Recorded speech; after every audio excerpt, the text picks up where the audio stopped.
Olá, meus amigos, paz e bem. Estamos de volta, iniciando desta feita o nosso olhar sobre o processo penal, abordando as noções de direito processual penal, atacando o edital para o concurso de policiais, sejam agentes de polícia ou escrivães de polícia do Rio Grande do Norte.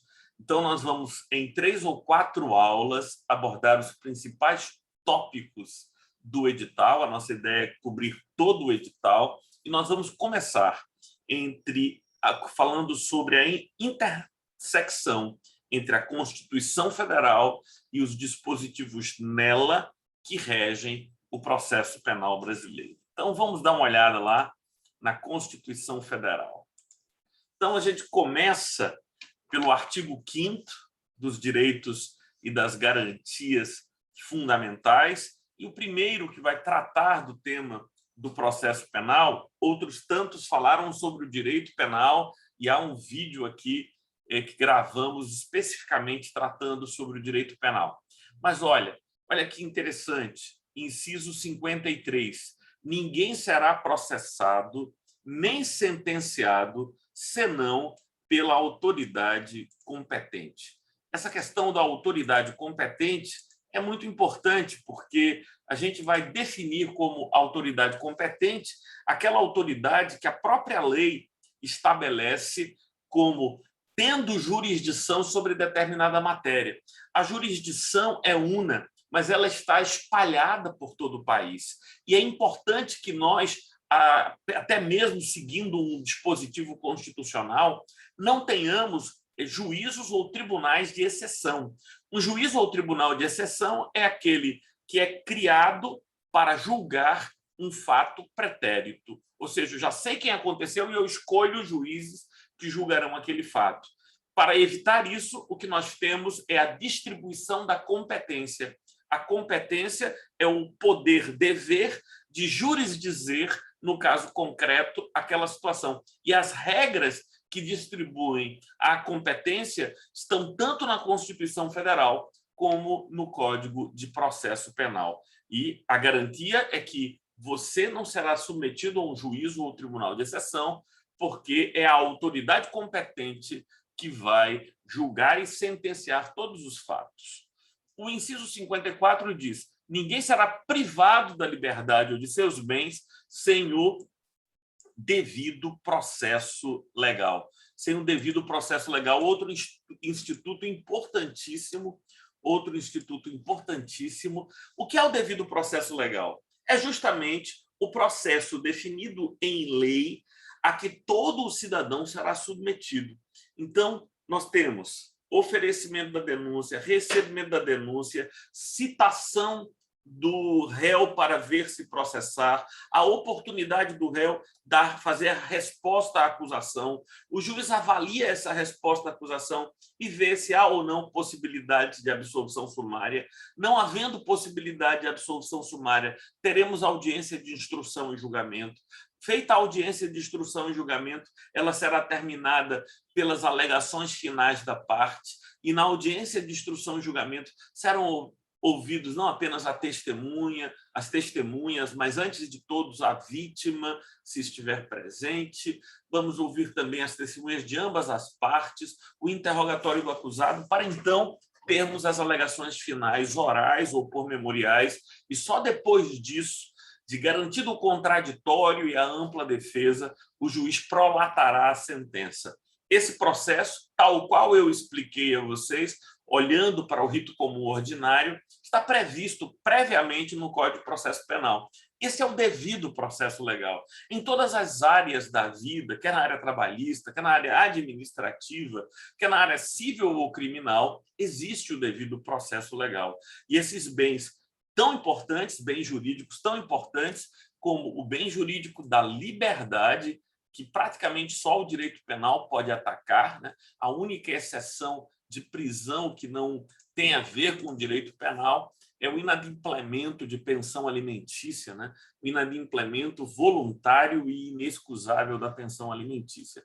Mas o devido processo legal é o processo definido pela lei, e este processo todos têm um direito e o dever do Estado de observá-lo para que venha a atribuir responsabilidades que venham privar alguém ou da sua liberdade ou de seus bens.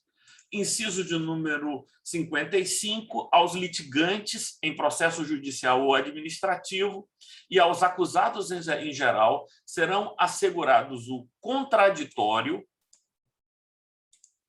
e a ampla defesa. Meu amigo, caro concurseiro, você que está se preparando para esse exame, estes são dois conceitos importantíssimos, o contraditório e a ampla defesa. O que vem a ser o contraditório? O contraditório é a possibilidade e oportunidade de se manifestar acerca de todas as provas e afirmações que forem feitas a seu respeito pela parte contrária no processo. Então, o processo tem início com alguém que acusa. Este alguém que acusa perante o juiz. O que é que o juiz faz? Chama o réu para contraditar a acusação. No processo civil, a gente vai chamar isso de contestação. No processo penal, a gente vai chamar de resposta à acusação, ou resposta preliminar, ou resposta prévia. Existem esses três diferentes institutos. Mas, durante todo o processo, este mesmo procedimento será seguido. Alguém diz, o outro tem a oportunidade de, intimado sobre a juntada daquela prova, manifestar-se. A palavra contraditório é uma palavra de origem latina, cuja raiz é dictio, falar, falar contra, pronunciar-se a respeito de algo que foi alegado contra mim ou a meu respeito. Isso é o contraditório. Então, o que é a ampla defesa? A ampla defesa é a possibilidade de usar todos os meios de prova lícitos para demonstrar a veracidade de meus argumentos.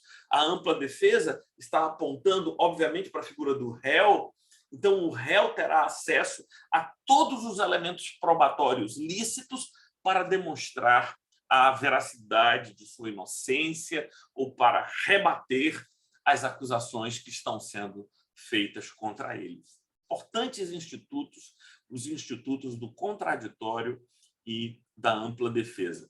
Então, a ampla defesa com os meios e recursos a ela, a ampla defesa, inerentes.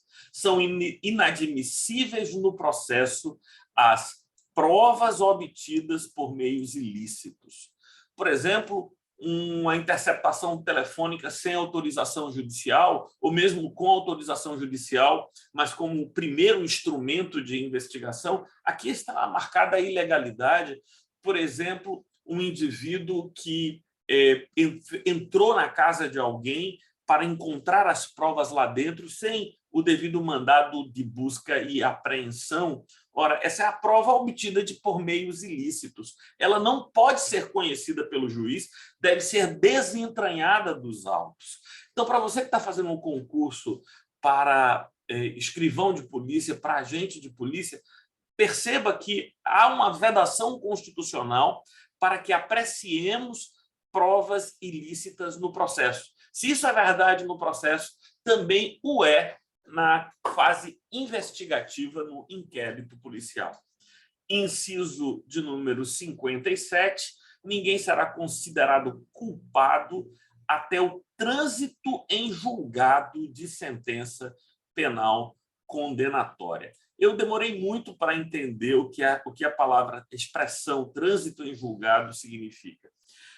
Trânsito em julgado significa que não cabe mais recurso, ou seja, a culpa ela só se estabelece, segundo a Constituição, após o trânsito em julgado. Ou seja, depois que todos os processos e todos os recursos admissíveis foram já interpostos e respondidos. Então, até que cesse a possibilidade recursal, ninguém pode ser considerado culpado. Ora, se não pode ser considerado culpado, também não pode ser punido, porque o pressuposto da pena é a culpa. Não existe pena sem culpa. pré-estabelecida. Primeiro eu estabeleço a responsabilidade do agente. Uma vez fixada a responsabilidade do agente, eu poderia aplicar-lhe uma pena. Então, ninguém será considerado culpado enquanto ainda houver a possibilidade de recurso. Ainda o tempo em que a sentença, a condenação, ela não se fixou de modo inalterável. E, na verdade, no direito penal, terminam os recursos, mas não termina a possibilidade de alterar uma sentença, porque ainda existe o meio autônomo de impugnação chamada revisão criminal. Bom, se a sentença transitou em julgado, a pessoa pode começar a cumprir a pena, então, porque ele já foi condenado com sentença irrecorrível. Mas, mesmo assim, se surgirem provas que demonstrem de modo especial a sua inocência, com fundamento no artigo 621 do Código de Processo Penal, é possível revisão criminal. Mas vamos adiante. O civilmente identificado não será submetido à identificação criminal, salvo nas hipóteses previstas em lei. O civilmente identificado significa que aquela pessoa apresentou sua carteira de identidade. Então, essa pessoa já tem no Instituto de Identificação da sua região o seu exame papiloscópico registrado, foram colhidas as suas impressões digitais. Não há necessidade de submeter a nova identificação, que, por vezes, finda ser uma forma de constranger o agente. Muito bem. Inciso de número 59, será admitida ação privada nos crimes de ação pública, se esta não for intentada no prazo legal. Ora, a palavra ação no processo penal significa o direito de provocar o Estado, juiz, para que ele se manifeste acerca de algo. Agir, ação, é o poder, o direito que os indivíduos têm e que alguns órgãos públicos têm, e o direito, o poder, o dever de provocar o judiciário. Um dos princípios regentes do poder judiciário é a inércia. O que quer dizer inércia? Ele só age quando provocado. Ele não toma a iniciativa de processar quem quer que seja. Ele é provocado por algo ou alguém e aí ele se manifesta. Esse poder de provocar o poder judiciário, esse direito de provocar o poder judiciário é aquilo que nós vamos chamar de direito de ação, direito de agir. E o que este inciso diz é o seguinte: se couber ao Ministério Público propor uma ação a respeito de um crime que foi praticado contra uma determinada vítima e chegou o inquérito policial nas mãos do Ministério Público, ele tem as informações que lhe possibilitariam oferecer a denúncia, mas ele não o faz no prazo legal. Martou, qual é o prazo legal? 5 dias se o réu estiver preso, 15 dias se ele estiver solto. Então, começar a contar o prazo, chegou o inquérito nas mãos do Ministério Público, ele tem 5 dias. Se o réu estiver preso, para oferecer a denúncia, pedir o arquivamento do inquérito policial ou pedir novas diligências ao delegado de polícia. E aí, quando essas diligências voltarem, começa a contar o prazo de novo dos 5 dias. Se ele não tomar nenhuma dessas 3 medidas, então, diz a Constituição, diz o Código Penal, diz o Código de Processo Penal, é possível a ação penal privada subsidiária da pública, ou seja, substituta da ação penal pública, porque era dever do Ministério Público propor a ação, ele não o fez, para que o direito da vítima não seja esquecido, abandonado, ignorado, surge então a possibilidade da ação penal privada subsidiária da pública.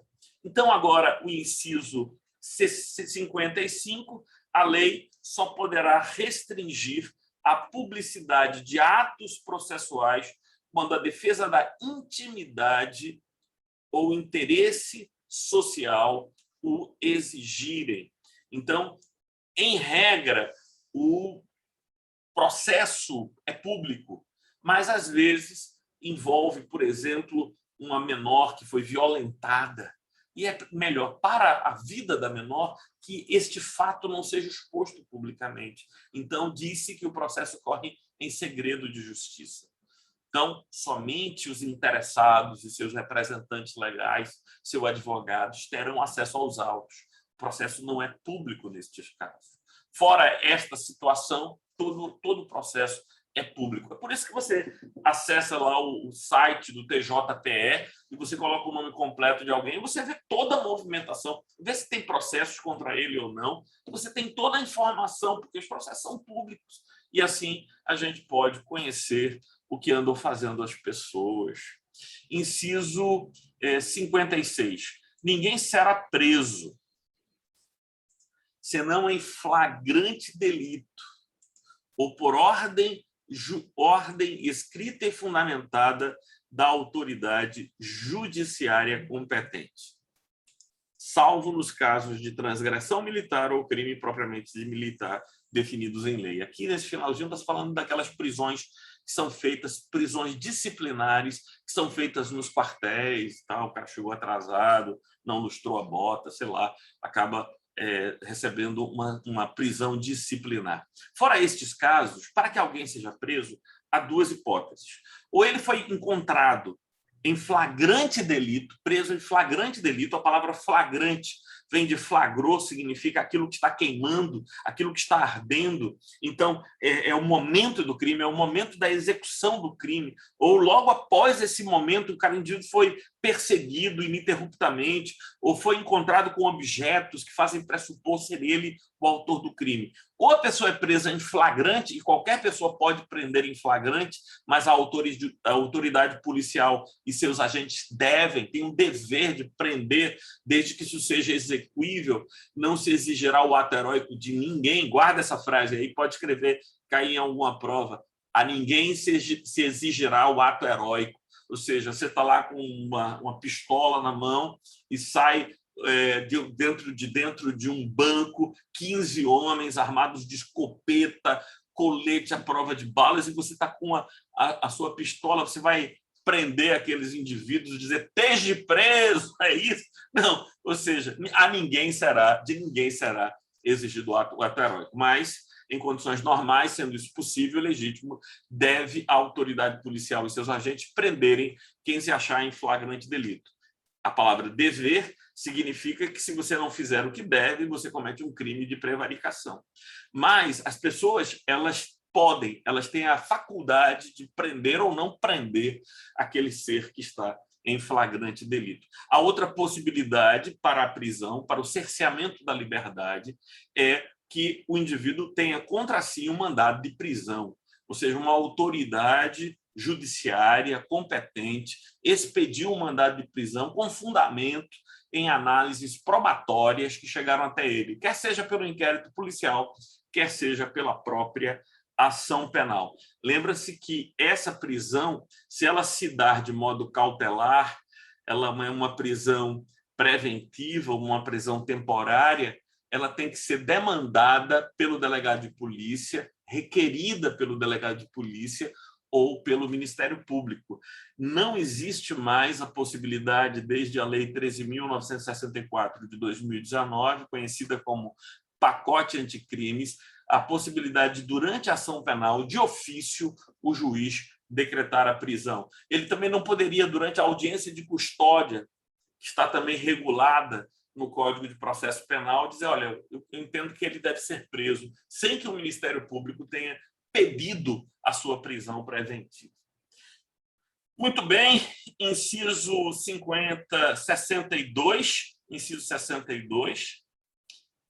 a prisão de qualquer pessoa e o local onde se encontre serão comunicados imediatamente ao juiz competente e à família, ao juiz e à família do preso.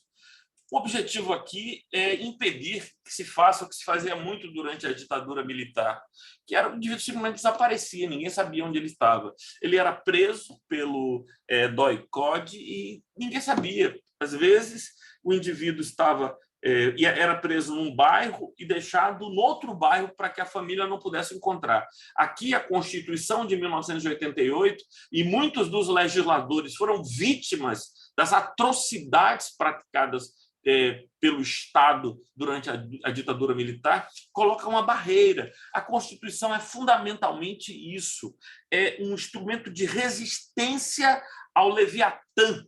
Era assim que Thomas Hobbes chamava o Estado, esse monstro mitológico que quer avançar sobre os direitos individuais. E a Constituição é a corrente dourada que prende o Leviatã para impedir que o Estado avance os teus direitos, as tuas liberdades, cerceando-as. Então, este é o espírito da Constituição, algo que limita o poder arbitrário do Estado. Então, vamos adiante. Então, a prisão de qualquer pessoa será comunicada ao juiz, ou seja, o delegado de polícia tem que prendeu, comunica imediatamente ao juiz e o juiz, no prazo de 24 horas, decide se mantém a prisão, se relaxa a prisão, se converte a prisão em liberdade provisória com ou sem fianças, estabelecendo ou não condições diversas da prisão, medidas cautelares diversas da prisão, nos termos do artigo 319 do Código de Processo Civil. Então, tem que ser comunicado ao juiz, tem que ser comunicado à família e ao próprio e a pessoa ou a pessoa por ele indicada. Pode ser seu advogado, talvez ele não queira que a família seja informada, pode ser um amigo. Muito bem. Inciso 63, o preso será informado de seus direitos, entre os quais o de permanecer calado. Aqui estamos diante do instituto de que ninguém pode ser obrigado a constituir prova contra si. Então, ele pode ficar calado, é isso que diz o inciso 63. Mas isso significa também uma interpretação analógica, uma interpretação por semelhança, que se ele não precisa falar, ele também não precisa fornecer informações acerca de si mesmo, como entregar seus dados bancários, suas informações no celular. O Estado é que tem que buscar uma decisão judicial que lhe autorize a invadir a privacidade, somente por decisão judicial. Não é? Mas ninguém é obrigado a dizer, a confessar a ocorrência de um crime, né? Inclusive, durante o interrogatório, o indivíduo pode até mentir sem cometer crime. A testemunha, se ele mente em juízo, depois de juramentada, né? As testemunhas que podem ser juramentadas, porque os familiares mais próximos até podem depor se for extremamente necessário, mas não farão juramento, não farão a promessa de dizer a verdade.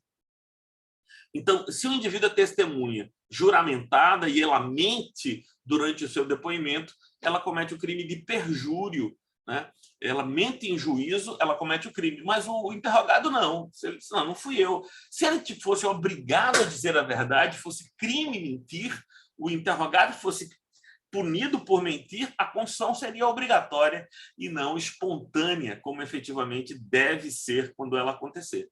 Então, entenda que o inciso 63 está falando sobre permanecer calado, significa muito mais, significa que ele não precisa constituir prova contra si mesmo, né? Ninguém pode ser obrigado a constituir prova contra si. Muito bem. O preso será informado de seus direitos, entre eles o de permanecer calado, sendo-lhe assegurada a assistência da família e de advogado. Tanto que, se ele não tiver advogado, um advogado contratado, em condições de contratar um advogado, o próprio Estado lhe oferecerá um técnico, um advogado, para lhe defender, será o defensor público, né? Muito bem. Inciso 64, o preso tem o direito da identificação dos responsáveis pela sua prisão ou por seu interrogatório policial. Então, ele vai receber aquilo que a gente vai chamar de nota de culpa. E nessa nota de culpa vai ter a identificação dos responsáveis pela sua prisão. inciso de número 65, a prisão ilegal, se é ilegal, ela será imediatamente relaxada. Então, é importante a gente saber a diferença entre revogação de prisão e a diferença entre relaxamento de prisão. A revogação de prisão ela acontece quando a prisão ela é desnecessária, mas o relaxamento de prisão ela acontece quando a prisão é ilegal. Haverá uma aula em que eu vou trabalhar essa questão da prisão em flagrante, da prisão preventiva, da prisão temporária, do relaxamento, da revogação, da liberdade provisória. Tudo isso será abordado. E vejam o que é que diz o inciso do artigo 5º, né? Inciso 66. Ninguém será levado à prisão ou nela mantido quando a lei admitir a liberdade provisória com ou sem fiança. Isso quer dizer, o que o inciso 66 quer dizer é que a prisão é uma forma extrema de contenção. Então, se for possível, se a lei garantir a liberdade provisória, é isso que deve se dar. Eu nem gosto da expressão liberdade provisória, porque provisória é prisão. A liberdade é a condição natural dos indivíduos. Mas seria liberdade provisória, porque é a liberdade enquanto o processo está em andamento. É por isso que é chamada de liberdade provisória, porque ela pode ser desfeita com uma eventual sentença condenatória. Mas, então, se não houver as condições específicas definidas pelos artigos 312 e 313 que autorizam a decretação da prisão preventiva, as pessoas devem ser mantidas em liberdade. E é significativo que o inciso comece com a expressão ninguém será levado à prisão ou nela mantido. Ninguém será. Ou seja, o direito de todas as pessoas, da universalidade de só ser preso quando essa prisão for decretada por um juiz em decisão fundamentada ou se o indivíduo for preso em flagrante delito, como nós vimos aqui. Não haverá prisão civil por dívida, né? Então, uma pessoa que está devendo não pode ser presa. E aqui se estabelece duas exceções, só uma delas está valendo atualmente, salvo a do responsável pelo inadimplemento voluntário e inexcusável da pensão alimentícia. Essa expressão é complicada, mas eu vou explicá-la e você vai entender bem. Inadimplir significa deixar de fazer. Voluntário significa que ele deixou de fazer porque quis, segundo a vontade dele. Inexcusável significa que sem desculpa, sem qualquer justificativa de obrigação alimentícia, de pagar a pensão alimentícia, né?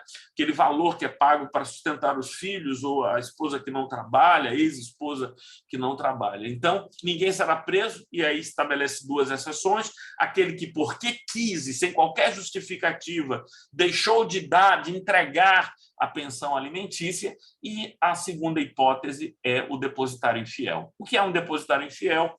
Um indivíduo que recebeu, por decisão judicial, o dever de guardar um bem até que essa autoridade judicial peça de volta, peça para que ela seja apresentada, porque esse bem, esse objeto, estaria sendo o objeto do litígio, ou fazia parte de alguma forma do litígio. Então, o fiel depositário é aquele que, por confiança, daí a palavra fiel, que vem do latim fidelis, alguém que se confia.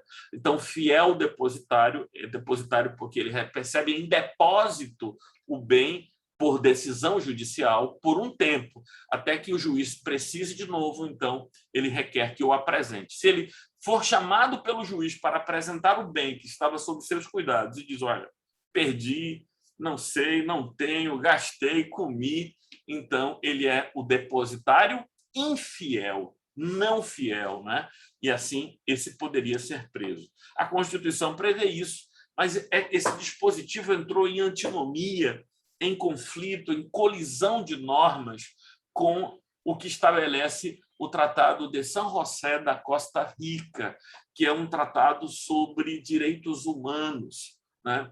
Então, o Tratado de São José não permite a prisão civil, senão do inadimplemento, decorrente do inadimplemento voluntário e inexcusável da pensão alimentícia. E aí o Supremo Tribunal Federal, tendo que resolver esse conflito de normas, entendeu que a interpretação mais favorável aos indivíduos em suas garantias é aquela que deve prevalecer, e deixou apenas essa possibilidade de prisão hoje no Brasil. E aí você se pergunta, por que isso não foi tirado da Constituição, então, se isso não está valendo, se isso não pode produzir eficácia?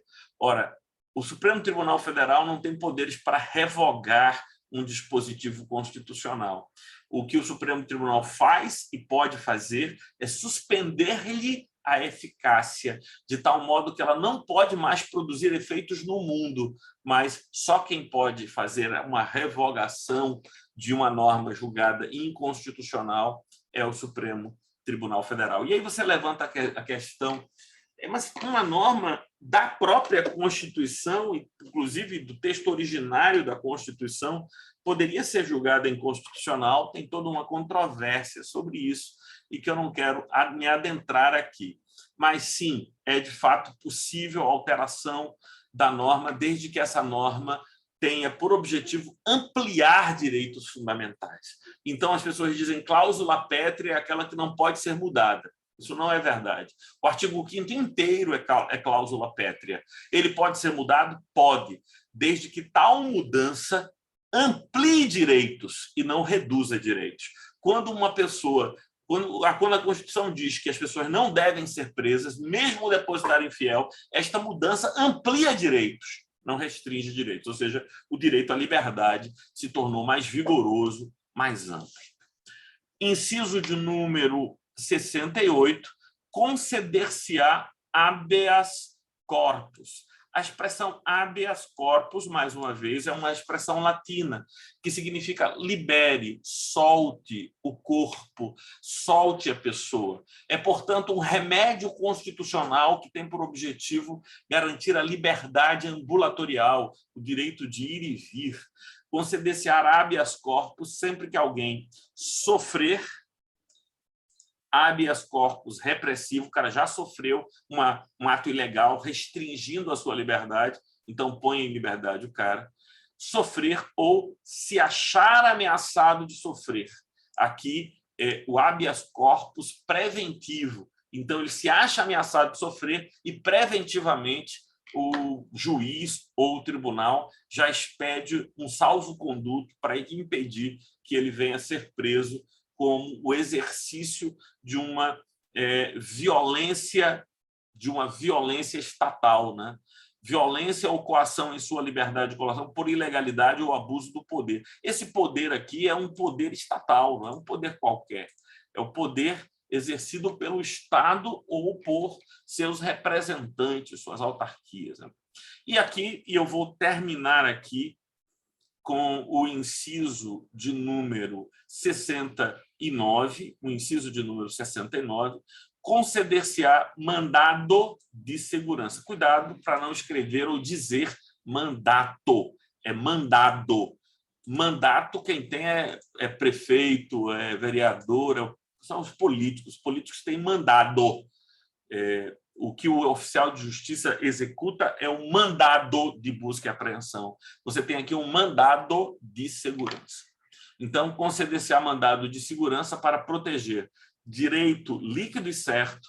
O que é um direito líquido e certo, Martô? Direito líquido é aquele que não precisa fazer conta, que está diante dos meus olhos. Certo é aquele que não há dúvidas da existência desse direito. Então, vamos citar um exemplo aqui, o indivíduo que busca o direito de visitar seu filho. Então, quer exercer o direito de visita, né? Mas aí seria contra um particular, então não caberia mandado de segurança. Mas imagine um indivíduo que passou num concurso ou num processo seletivo e agora não querem deixar que ele faça uma parte, um dos momentos do concurso. Por que não quer? Não, alguma arbitrariedade, alguma pessoa disse, não, aqui você não participa mais, ele pode entrar com mandado de segurança, pedindo para que o juiz determine que ele participe, sim. Então, ele estaria... o direito é líquido e certo, porque ele, de fato, se inscreveu, de fato, ele foi aprovado nas fases anteriores, o que daria a ele a legitimidade para seguir para a fase seguinte do certame, e alguém, por um ato arbitrário, lhe impede. Então, vamos ingressar com mandado de segurança para que a decisão do juiz, e aqui eu aproveito para explicar a você o que é uma decisão liminar. Uma decisão liminar é uma decisão com cognição sumária, com cognição rápida. Então, o juiz ou o desembargador decide liminarmente, depois, com uma análise das provas, com contraditório, ele vai tomar uma decisão com cognição exauriente, uma cognição que leva em consideração todos os detalhes e os aspectos do processo. Então, eu creio que nós tivemos uma visão aqui, meus amigos, dos principais pontos da Constituição Federal que versam sobre o direito processual penal. Grande abraço, paz e bem.